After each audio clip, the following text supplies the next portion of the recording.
zloděj se stal obchodníkem, Romeo sňatkovým podvodníkem, babička z Chutí sešrá vlka, básník vybásnil a už jenom plká, kalendáři otočit i další stránku, čas pomalu přivírá poslední bránku, kapka po kapce hladinu čezí, moci tak aspoň sám sobě věřit.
Jednou z mála radostí v té době bylo pro nás ježdění do Havířova, kterému jsme říkali město uschlých květů, protože oni se oficiálně jmenovali město květů.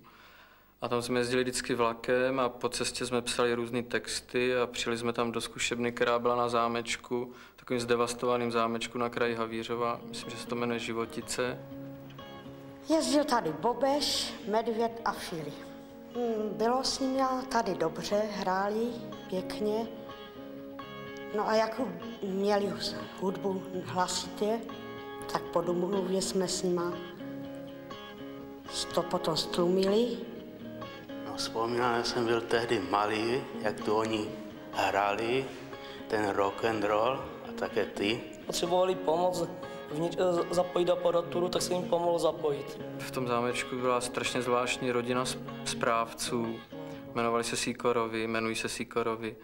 A ti měli dva takové zvláštní kluky, jo. My jsme říkali, jsou zvláštní, tak chodí do zvláštní školy. Byli takový silní, zrzaví a strašně řádili. My jsme třeba hráli některé písničky jako rychlý punkový a toho jednoho to vždycky úplně dostalo a v té miniaturní zkušebně, kde jsme měli natahány ty stojany, kytary, bubny, jo, tak ten jeden z nich dokázal v té zkušebně metat salta. Jo. My jsme hráli a nemohli jsme, ani jsme je nechtěli vyhodit, protože to bylo zábavný. A jenom jsme se vždycky modlili, ať nevletí do těch bubnů, ať se nepřerazí. Snad jsem kdysi měl dlouhý vlasy, názory jasný, to si nevzpomínám. Snad jsem kdysi chtěl něco změnit, být sám sebou, to si nevzpomínám. Snad jsem kdysi byl plný touhy, odvážný a silný, to si nevzpomínám. Možná, že snad asi, kdo ví, jak to bylo, kdo ví, co jsme chtěli a co z toho zbylo. To si nevzpomínám. Dneska už jsem ochoten věřit všemu, jen mi to, miláčko, nedělej scénu.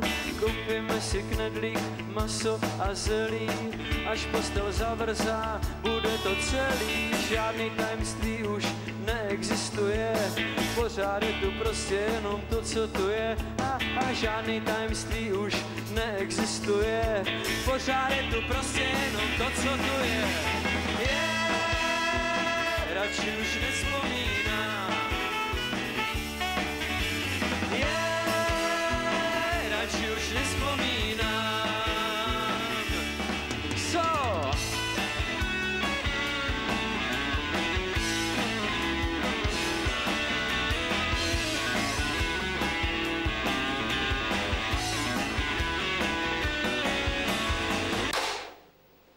Nějak jsem odešel v roce 91 asi.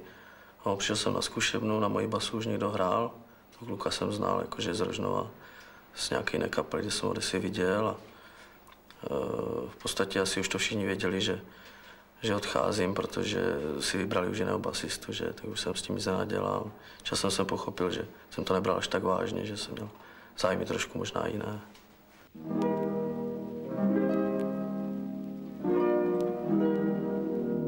Jo. Zahrajeme píseň ku podivu o takovém malém, asi takhle velkém optimistovi.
První deska nám vyšla v roce 1991.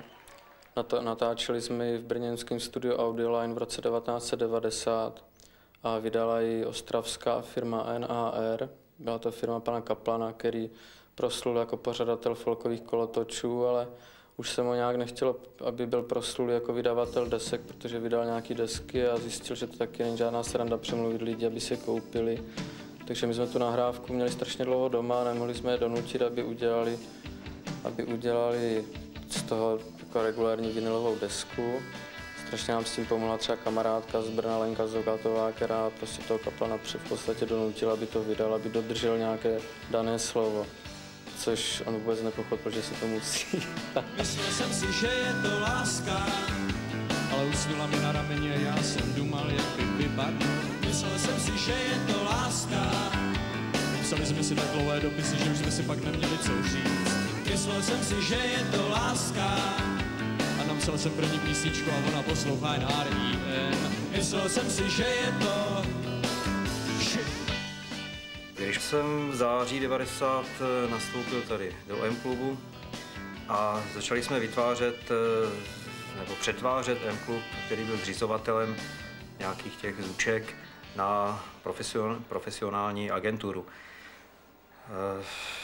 V té době vlastně k nám spadly všechny kapely, které tady hrály Takže samozřejmě i Mňága a Žďorb, ale tam ty vazby byly těsnější a ta spolupráce důležitější.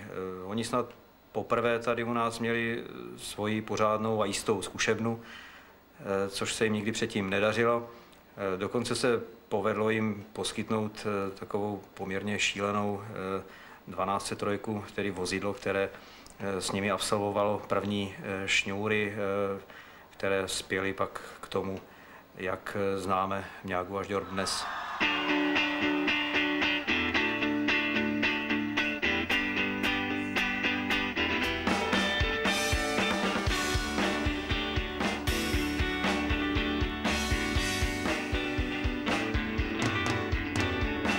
Zkouším se prokopat ven. Zkusím si prokopat ven. Zkouším se prokopat ven. Zkouším se prokopat ven. Zkouším se prokopat ven. Zkouším se prokopat ven. Zkouším se prokopat ven. Ich spreche nur Deutsch. Zkouším se prokopat ven. Jako je sama skála, tak jsem sám i já. Jako je prázdná duha, tak jsem krásný i já. Jako je zrádná voda, tak zradím i já. Zkouším se prokopat ven, zkouším se prokopat ven, zkouším se prokopat ven, zkouším se prokopat ven, zkouším se prokopat ven, zkouším se prokopat ven. O půl třetí na náměstí ve Valašském Meziříčí. Jdu, co noha nohu mine, a každej sám sobě jsme stínem. Nic mi není přitom milost posledního, těžko říct o tom něco konkrétního. Stejná slova kolem stejný tváře a každej sám sobě jsme lháře. A já už zase zkouším se prokopat ven, zkouším se prokopat ven, zkouším se prokopat ven, zkouším se prokopat ven, zkouším se prokopat ven, zkouším se prokopat.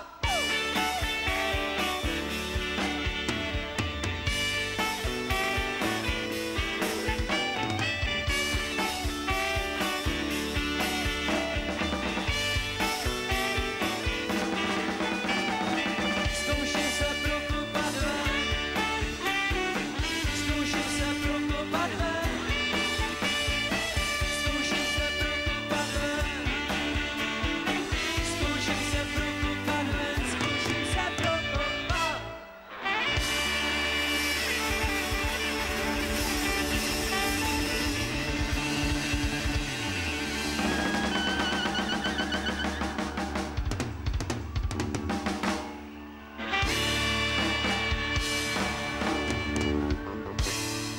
Když vyšlo CDčko Furt rovně, tak jsme zrovna přestali chodit do práce, rozhodli jsme se, že teda se staneme na nějakou krátkou dobu, nikdo nevěděl na jak dlouho, profesionálníma hudebníkama. A bylo to hodně hustý, protože jsme jakoby vyletěli, víš, lidi nás neznali, takže jsme hráli, já nevím, za 3 měsíce 70 koncertů, vím, že rekord byl v říjnu 92, bylo za měsíc 27, takže byly volný vždycky jenom neděle, jenomže ty jsme vždycky strávili někde v nějakém městě, protože nemělo ani cenu se vracet domů. A bylo to prostě pořád stejný. Ještě jsme naštěstí byli mladší, takže jsme vydrželi všechny ty večírky, protože to byly nepřetržitý pařáky, jsme měli radost, že se nám daří. Přišlo nám úplně normální, že je všude vyprodáno, mysleli jsme si, že ani jinak to nikdy nebude.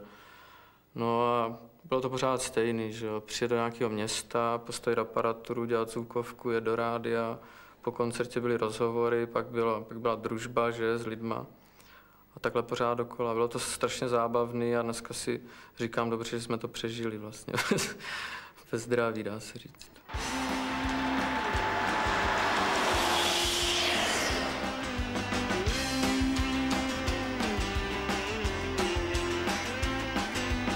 Všechno je před námi, tak jako vždycky bylo. Dopadlo, jak se to zhodla, na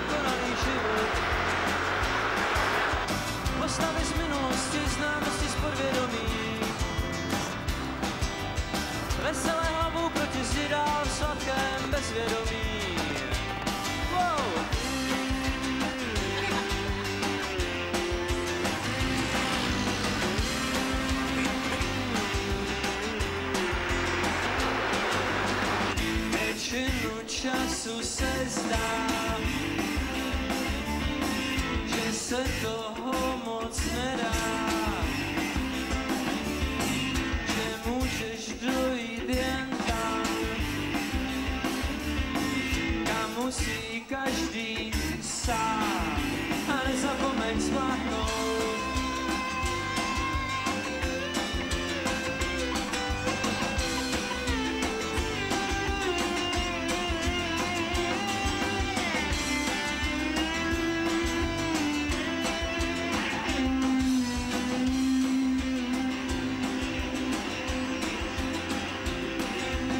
všechno je před námi, tak jako vždycky bylo.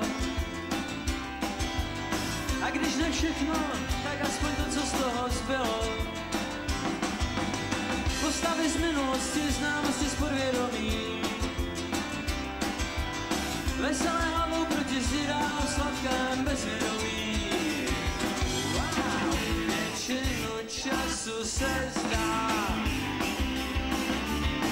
že nic moc smysl nemá. Vždyť můžeš dojít jen tam, kam musí každý sám. A nezapomeň spáchnout. My chceme domů. Jasně, Pepo. Tento dom, čovče, konec hotelu. Mamce dom, hotovo. My chceme domů. Pepo, zavez nás zpátky do továrny, domů pěkně. Lehárko, svačinky, píchačky, 14:10 odchod. Nic? Tak nic.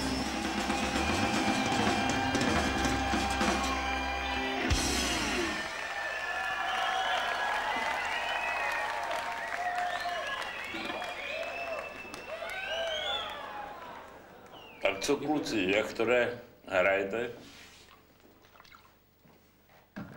Jezdíme, hrajem. 250 koncertů ročně.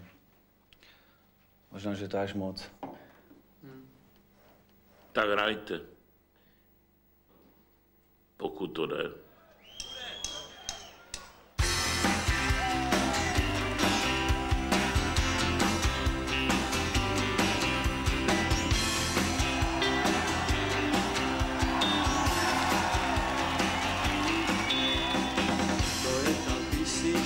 Pro tebe z autobusáku mrazivé a modravé obrysy mraků, ptáků a paneláků. Nic není, co by stálo aspoň za něco a něco nestojí ani za to. Nic není, co by stálo aspoň za něco a něco nestojí ani za to.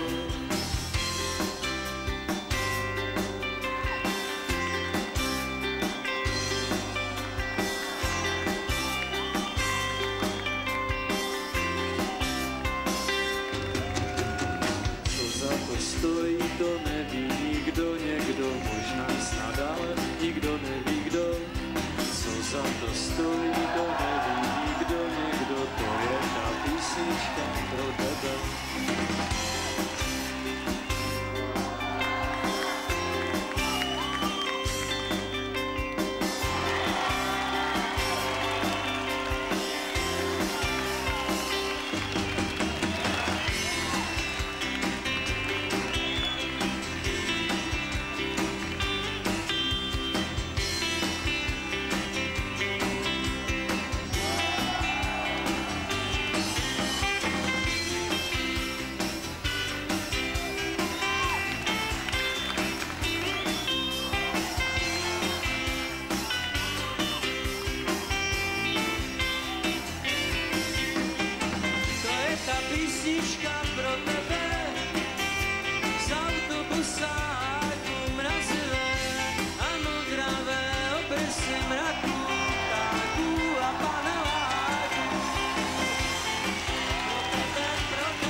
jdeme.